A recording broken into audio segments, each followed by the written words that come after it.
एक sword Saint, एक ऐसी सुपर ह्यूमन एग्जिस्टेंस जो तब अवेकन होती है जब सर्कुलेशन अपनी एब्सोल्यूट लिमिट तक पुश कर दिया जाए। यह एक सुप्रीम टाइटल है जो सिर्फ उन्हीं को दिया जाता है जो सोर्ड फॉर्म्स की पिनिकल तक पहुंचते हैं। साम्राज्य की लंबी हिस्ट्री में भी ऐसा व्यक्ति सोर्ड्समैन के बीच किसी देवता की तरह रिवियर्ड माना जाता था, और अब वही अस्तित्व सीधे लूशियन के सामने खड़ा था। वह वहीं जड़ हो गया। उसका मुंह हल्का सा खुला रह गया, आंखें फैल गईं। सामने खड़ी प्रेजेंस का वेट उसकी सेंसेस पर दबाव डाल रहा था। यह प्रेशर आम नाइट्स जैसा नहीं था, काल्म, विशाल और ओवरवेलमिंग। इतनी लेजेंडरी फिगर बिल्कुल सामने। वह आदमी हल्का सा मुस्कुराया। उसने अपने सीने पर हाथ रखा और मेजर्ड डिग्निटी के साथ झुककर अभिवादन किया। काफी समय हो गया थर्ड यंग मास्टर। आखिरी बार मुलाकात कई साल पहले हिज ग्रेस के बर्थडे सेलिब्रेशन पर हुई थी। आज से आपकी ट्रेनिंग मैं संभालूंगा। मेरा नाम एजन ब्राइट नेरी है। लूसियन का एक्सप्रेशन तुरंत स्टिफ हो गया। तो ये वही थे। सुबह हंस ने बताया था कि उनका इंस्ट्रक्टर एक नाइट होगा जो पिछली जनरेशन से वल्डेक फैमिली की सेवा कर रहा है, लेकिन उसने सबसे क्रिटिकल बात बताई ही नहीं। यह आदमी सोर्ड सेंट था। लूसियन ने तुरंत सीने पर हाथ रखा और गहराई से झुक गया। अब से ट्रेनिंग लेना मेरे लिए सम्मान की बात है, सोर्ड सेंट। मैं आपके गाइडेंस की अपेक्षा करता हूं। एजन ने हल्के से हाथ हिलाया। होंठों पर फेंट स्माइल थी। वो टाइटल बस एक अनडिजर्व्ड नाम है जो इस बूढ़े आदमी को दे दिया गया है, और फिर आप सक्सेसर कैंडिडेट हैं। इतनी आसानी से सिर नहीं झुकाना चाहिए। लूसियन तुरंत सीधा खड़ा हो गया, चेहरा कंपोज्ड और सीरियस। फैमिली की डिग्निटी कम नहीं करूंगा, लेकिन इसका मतलब यह नहीं कि प्रॉपर रिस्पेक्ट भी ना दिखाऊं। स्टेटस और पोजीशन से अलग आप उसके योग्य हैं। एक पल के लिए आइजन उसे देखता रहा, फिर धीमे से हंस पड़ा। अगर आप इंसिस्ट करते हैं तो जैसे आपको कंफर्टेबल लगे, यंग मास्टर। लूसियन ने हल्का सा सिर झुकाया। समझने के लिए धन्यवाद। अब आइजन का एक्सप्रेशन बदल गया, शार्प और फोकस्ड। तो ट्रेनिंग तुरंत शुरू करते हैं। लूसियन बिना हेजिटेशन आगे बढ़ा। जी बिल्कुल। आइजन ने आउटडोर ट्रेनिंग ग्राउंड की ओर इशारा किया। यंग मास्टर, क्या आप पेरीमीटर के चारों तरफ दौड़ना चाहेंगे? शब्द पूरे होते ही लूशियन रनर्स स्टैंस में आ गया। अभी शुरू करूं? एजन ब्लिंक कर गया, clearly surprised. Third young master, जरा रुकिए। लूसियन सीधा खड़ा हुआ, चेहरे पर हल्की कंफ्यूजन। क्या कुछ गलत है? एजन उसे ध्यान से देखने लगा। आपको कोई सवाल नहीं है? क्यों दौड़ना है? इस एक्सरसाइज का पर्पस क्या है? लूसियन हल्का सा मुस्कुराया। क्यूरियस तो हूं, लेकिन अगर आपने कहा है तो जरूरी ही होगा। कोई रीजन होगा कि आपने एक्सप्लेन करना जरूरी नहीं समझा। उसने सीने पर हाथ रखा और शांत कॉन्फिडेंस से बोला, स्टूडेंट का काम होता है मास्टर के वर्ड्स फॉलो करना, मेरे लिए वही काफी है। एजन की नजर तेज हो गई। ये रिएक्शन, ये नजर दूसरे यंग मास्टर्स से बिल्कुल अलग थी। इस बच्चे में सोर्ड के लिए प्योर लॉन्गिंग थी। एजन के चेहरे पर हल्की मुस्कान आई। उसी पल उसे ड्यूक की बात समझ आ गई। वेरी वेल यंग मास्टर, शुरू करते हैं। शब्द खत्म होते ही लूशियन बिजली की तरह आगे निकल गया। वह एक्साइटमेंट के साथ दौड़ रहा था। ऊपर से एजन उसे ध्यान से देख रहा था। लूशियन की स्पीड कम नहीं हुई, बल्कि हर पल के साथ स्टेडली बढ़ती जा रही थी। दौड़ते हुए भी उसके थॉट्स बिल्कुल क्लियर थे। उसने बिना सवाल ऑर्डर मानने की एक और वजह थी। यह रन सिर्फ ट्रेनिंग नहीं था, यह इवैल्यूएशन था, डिसाइपल बनने की क्वालिफिकेशन मापने का तरीका। जब वह मर्सनरी कैप्टन था तब वह भी यही मेथड इस्तेमाल करता था। रूकी को एक ऐसा टास्क दो जो ट्रिवियल लगे, फिर उसके रिएक्शन, एटीट्यूड और माइंडसेट से जज करो। माइंडसेट तो वह दिखा चुका था, अब बस एक चीज बची थी, टेनासिटी। वह तब तक दौड़ेगा जब तक गिर न जाए। 1 घंटा बीत गया। लूसियन की भौहें हल्की सिकुड़ी। कुछ अजीब था।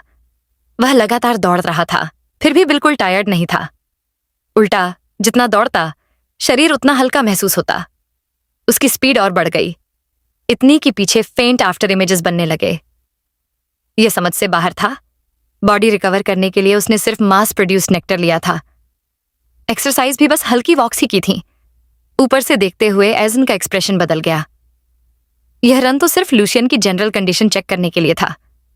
फिजिकल एबिलिटी से उसे ज्यादा उम्मीद नहीं थी, लेकिन लूसियन के शरीर पर पसीने की एक बूंद भी नहीं थी। ब्रीदिंग बिल्कुल काम थी, जैसे स्थिर झील की सतह। इस लेवल का माना आउटपुट मेंटेन करना तो नाइट्स के लिए भी मुश्किल होता है। आइजन की आंखों में कंसर्न चमका। क्या ये हो सकता है? वह तुरंत ट्रेनिंग ग्राउंड पर उतर आया। स्टॉप, यहीं रन खत्म करो। लुसियन रुक गया, साफ कंफ्यूज्ड। कुछ हुआ क्या? एजन उसे इंटेंसली देखने लगा।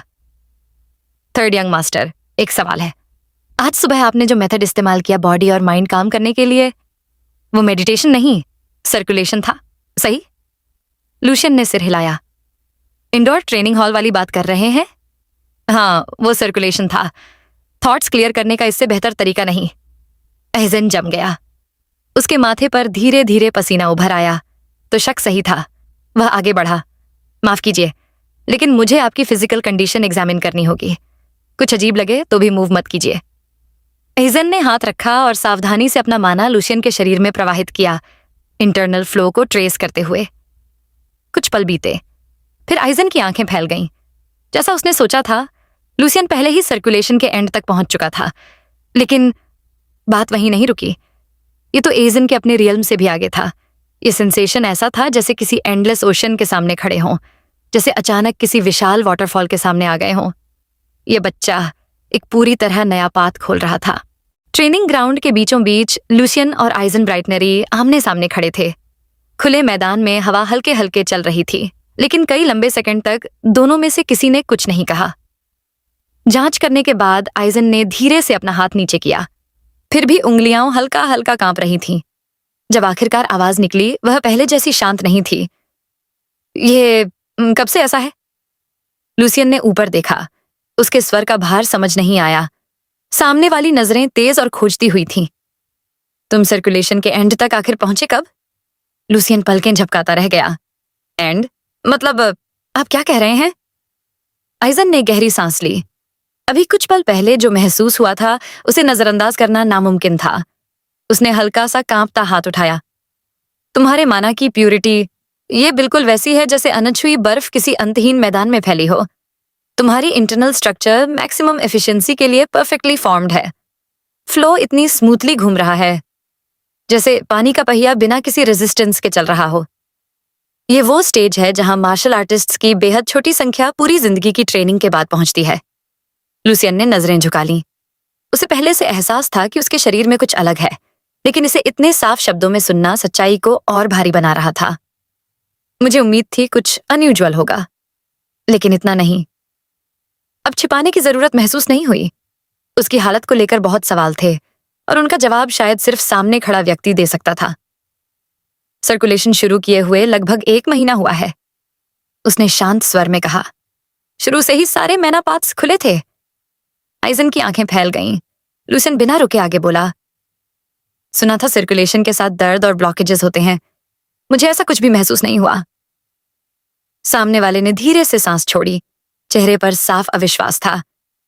तुम मेरी एक्सपेक्टेशन से बहुत आगे निकल चुके हो। मैं खुद इस स्तर तक पहुंचने में दशकों लगा बैठा। शायद वो एंशिएंट स्वॉर्ड्समैन जिनके बारे में कहा जाता था कि पहाड़ और समुद्र चीर देते थे, वो लेजेंड्स नहीं थे। थर्ड यंग मास्टर, मुझे आपसे कुछ पूछना है, भले ही ये असम्मानजनक लगे। हवा जैसे अचानक भारी हो गई। क्या आप हाउस वल्डेक के सक्सेसर का स्थान छोड़ने को तैयार होंगे? समय जैसे ठहर गया। सक्सेसर? छोड़ दूं? चेहरे पर चिंता की हल्की झलक आई। उसने अनायास अपने शरीर की ओर देखा। क्या कुछ गलत है? क्या मैं स्वॉर्ड फॉर्म्स नहीं सीख सकता? अगर मैं माना इस्तेमाल करता रहा तो कुछ बुरा होगा? आइजन ने तुरंत सिर हिला दिया। इसके बिल्कुल उल्टा। तुम्हारा शरीर एक आइडियल वेसल है। तुम माना एफिशिएंसी को उसकी एब्सोल्यूट लिमिट तक और उससे भी आगे खींच सकते हो। अगर तुम पूरी तरह स्वॉर्ड को समर्पित हो जाओ तो अगले स्वॉर्ड सेंट बनना तुम्हारे लिए मुश्किल नहीं होगा। ये शब्द मानो गड़गड़ाहट की तरह गिरे। लुसियन अपनी ही हथेलियों को देखता रह गया। मैं स्वॉर्ड सेंट? उसे पता था यह शरीर असाधारण है, लेकिन यह उम्मीद से बहुत आगे था। पिछली जिंदगी में उसने एडवांस स्वॉर्ड फॉर्म्स के लिए जान लगा दी थी। अप्रेंटिसेस के लिए बनी कमजोर टेक्निक्स पाने के लिए भी लड़ना पड़ा था। लायन हार्ट स्वॉर्ड सीखना ही उसे कभी शिखर जैसा लगा था, पर यह शिखर के पार का रास्ता था। फिर भी भीतर कुछ स्थिर बना रहा। उसने पूछा, आपने दोनों में से एक चुनने को इसलिए कहा क्योंकि मैं सक्सेसर और स्वॉर्ड सेंट दोनों रास्तों पर साथ नहीं चल सकता? आइजन ने नजरें झुका लीं। सही कहा, ज्यादा सटीक कहूं तो मेरे पास समय ही नहीं है। उसने अपने बूढ़े हाथों की ओर देखा। सर्कुलेशन की वजह से लगभग 100 वर्ष की उम्र में भी खड़ा था, लेकिन उम्र का क्षय अब छिपाया नहीं जा सकता था। जब तक मैं जीवित हूं, अपनी सारी विद्या सौंपनी है, और अगर तुम सिर्फ सोर्ड पर ध्यान दो तब भी समय बहुत कम पड़ेगा। लूसियन का दिमाग तेजी से चलने लगा। 8 साल, यादें सही थीं। आइजन ब्राइटनरी 8 वर्षों में इस दुनिया से चला जाएगा। वाकई समय बहुत कम था। आदर्श रूप से उसे यह प्रस्ताव स्वीकार कर लेना चाहिए था, पूरी तरह सोर्ड को समर्पित होकर सोर्ड सेंट बनना चाहिए था। लेकिन आने वाला भविष्य सिर्फ मार्शल स्ट्रेंथ से नहीं संभलने वाला था। आने वाला क्योस सबसे शक्तिशाली योद्धाओं को भी निगल जाएगा। जीवित रहने के लिए सिर्फ तलवार काफी नहीं होगी। उसने मुट्ठी भींची, फिर ढीली छोड़ दी। ये वो पल है जिसका मैं लंबे समय से इंतजार कर रहा था। फिर उसने आदर से सिर झुका दिया। आई अपोलोजाइज सर आइजन, मैं अंत तक वाल्डेक ही रहना चाहता हूं। आइजन ने आंखें बंद की, फिर धीरे से सिर हिलाया।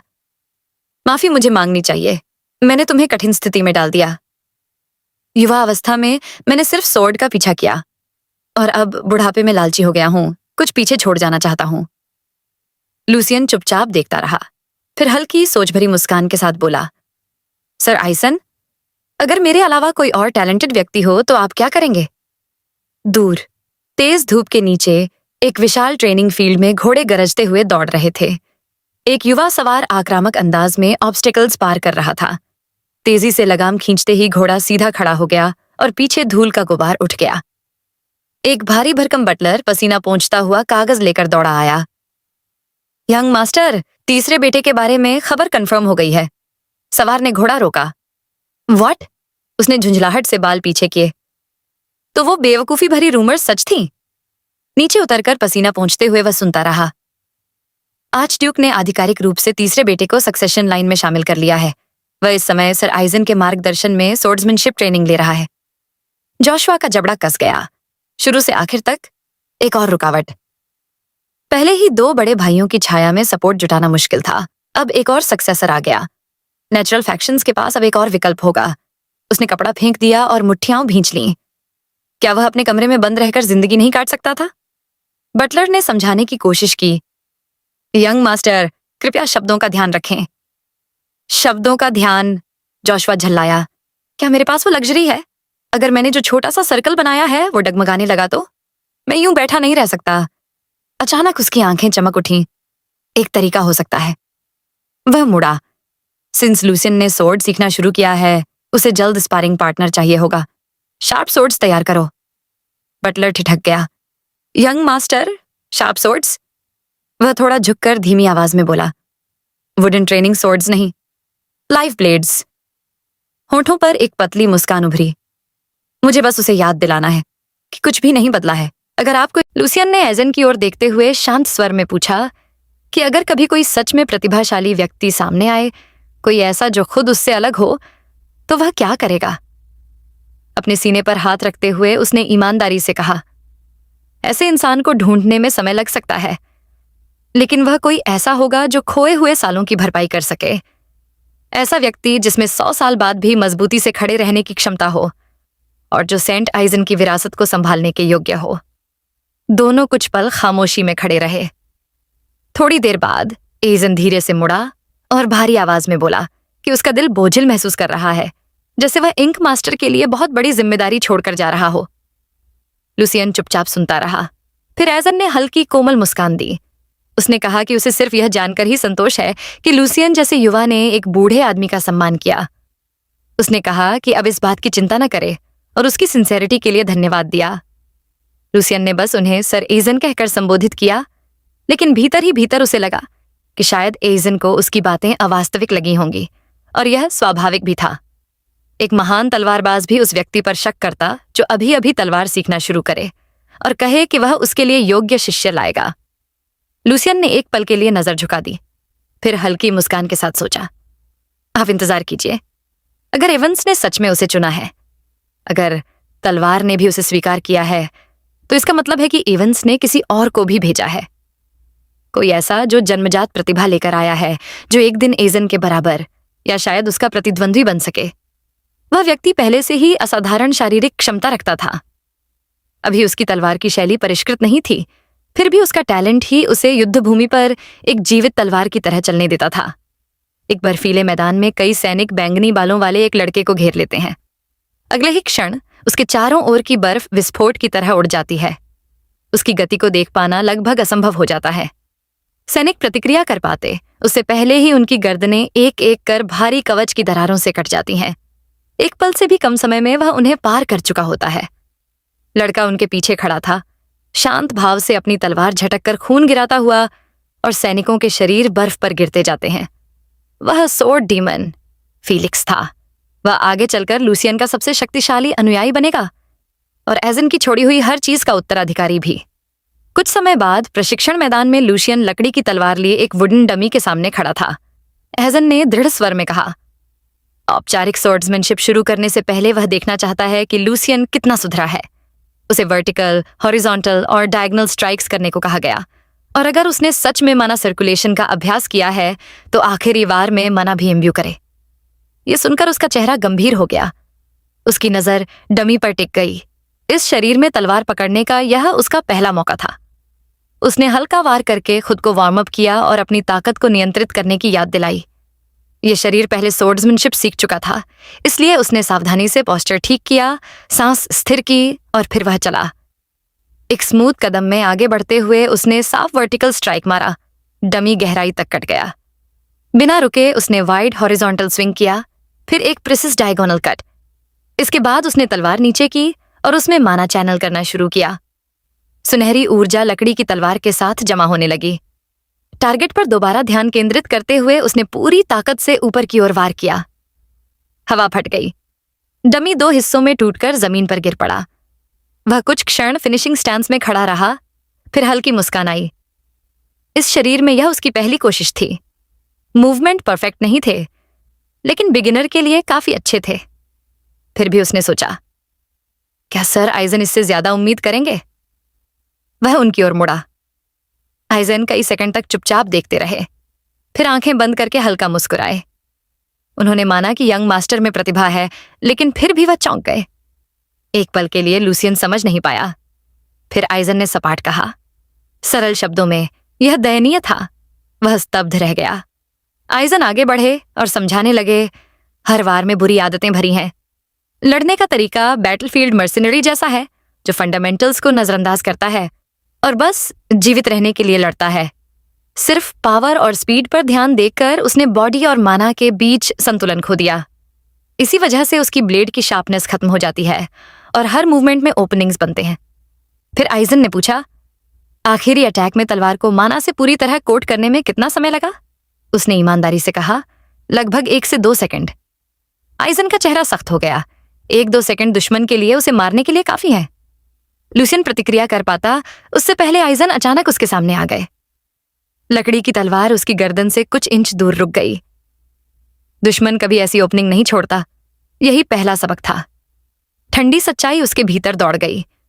जब तलवार उसकी गर्दन से लगी, तभी उसने सच में खतरे को समझा। अपने पिछले जीवन में वह शायद बिना जाने ही मर चुका होता। उसने गहरी सांस ली, पोस्ट्योर सीधा किया और गंभीर स्वर में कहा कि वह अपनी आदतें और माइंडसेट सुधारने से शुरुआत करेगा। ईजन ने हल्का सिर हिलाया। उन्होंने समझाया, प्रतिभाशाली शरीर सब कुछ नहीं कर सकता। सिर्फ फिजिकल स्ट्रेंथ कभी एक्सपीरियंस्ड माना यूजर को नहीं हरा सकती। अगर शरीर माना को सही सपोर्ट न दे तो एनर्जी व्यर्थ जाती है और वही गैप्स मौत का निमंत्रण बन जाते हैं। दूसरे डमी के पास जाते हुए उन्होंने कहा, तलवार की असली शक्ति निकालने के लिए इंटरनल पावर और एक्सटर्नल पावर को एक साथ बहना होगा। यही ट्रू स्वॉर्ड्समैनशिप की फाउंडेशन है। अगले ही क्षण हरा माना उनकी लकड़ी की तलवार को ढक लेता है। उन्होंने हल्का फ्लिक किया। पहले कुछ नहीं हुआ। डमी स्थिर खड़ा रहा, फिर कांपा और अचानक छोटे छोटे टुकड़ों में टूट गया। उन्होंने मुड़कर कहा, अब से तुम्हें इसी पाथ पर चलना है। कुछ दिनों बाद ट्रेनिंग ग्राउंड में लकड़ी की तलवारों की आवाज लगातार गूंज रही थी। दोनों स्पार कर रहे थे, हर वार, हर टकराव, लगातार। आइजन शांत भाव से अटैक्स डिफ्लेक्ट करते हुए बोले, माना का फ्लो कभी टूटना नहीं चाहिए। जैसे बॉडी ट्रेनिंग से मूवमेंट प्रिसाइज होते हैं, वैसे ही माना भी स्टेबल होना चाहिए। लूसियन पूरी ताकत से अलग अलग एंगल्स से हमला करता रहा। पसीना चेहरे पर बह रहा था। सीमा तक खुद को धकेलते हुए। आइजन ने एक स्ट्राइक रोकते हुए कहा, माना कंट्रोल भी उसी लेवल तक पहुंचना चाहिए। जब तुम पूरे शरीर को रेनफोर्स करो तब भी अलग सर्कुलेशन के लिए पावर बची रहनी चाहिए। वह शक्ति सही जगह सही समय पर डिप्लॉय होनी चाहिए। लुसियन उछलकर ऊपर गया और तलवार नीचे लाई। फिर भी अटैक आसानी से डिफ्लेक्ट हो गया। एक काउंटर में उसे पीछे धकेल दिया गया। आइजन बोले, जब ये सब फैक्टर्स एक साथ आते हैं तभी बैलेंस बनता है और तभी तुम तलवार की दो शक्तियों को समझते हो। उस वार की ताकत भारी थी। लुसियन जमीन पर पीछे फिसल गया। मुश्किल से खुद को रोका। सांस भारी थी लेकिन नजरें कभी नहीं हटी। आइजन मुस्कुराए, तलवार उठाई और हरा माना फिर चमक उठा। उन्होंने कहा, अब जो सीखा है उसे लागू करो, खुद को डिफेंड करने की कोशिश करो। दोनों दूरी पर आमने सामने खड़े थे। इस बार एक कदम आगे बढ़ते हैं। अगले ही पल आइजन हिले। लुसियन को लगा जैसे वह टेलीपोर्ट हो गए हों। वह सामने प्रकट हुए। दुश्मन का सामना करते समय उसकी स्पीड और मूवमेंट पढ़ो और उतनी ही ताकत से जवाब दो जितनी जरूरत हो। तलवार उठी, हरा माना जमा हुआ और वार नीचे आया। लुसियन ने ट्रेजेक्टरी पर ध्यान केंद्रित किया, दांत भींचे और पूरी ताकत तलवार में डाल दी। नीला माना चमक उठा। दोनों तलवारें टकराईं। शक्तिशाली शॉकवेव फैल गई। इम्पैक्ट भारी था लेकिन उसने सह लिया। दोनों के माना कुछ सेकंड तक भिड़ते रहे। आइजन शांत भाव से दबाव बनाए रहे। फिर अचानक तलवार पीछे खींच ली। उन्होंने कहा, आज के लिए इतना काफी है। लुसियन चौंक गया। आइजन बोले, आज जो सेंसेशन महसूस किया है उसे याद रखना। वही तुम्हें फर्स्ट रेट सोर्ड्समैन बनाने के लिए पर्याप्त है। लुसियन ने राहत की हंसी छोड़ी लेकिन अगले ही पल शरीर जवाब दे गया। चक्कर आया, थकान हावी हो गई। सांस संभालते हुए उसने सिर झुकाया। धन्यवाद इस लेसन के लिए। ट्रेनिंग इतनी इंटेंस थी कि दीवारों में दरारें थीं, जमीन टूट चुकी थी और हर जगह गहरे निशान थे। बाद में नौकर सफाई करते दिखे। एक ने चौंक कर कहा, यह कैसी ट्रेनिंग थी? दूसरा बोला, यंग मास्टर ठीक तो है? ऊपरी मंजिल पर बैठा वह पूरी तरह थक चुका था। उसने कांपते हाथों को देखा और सोचा,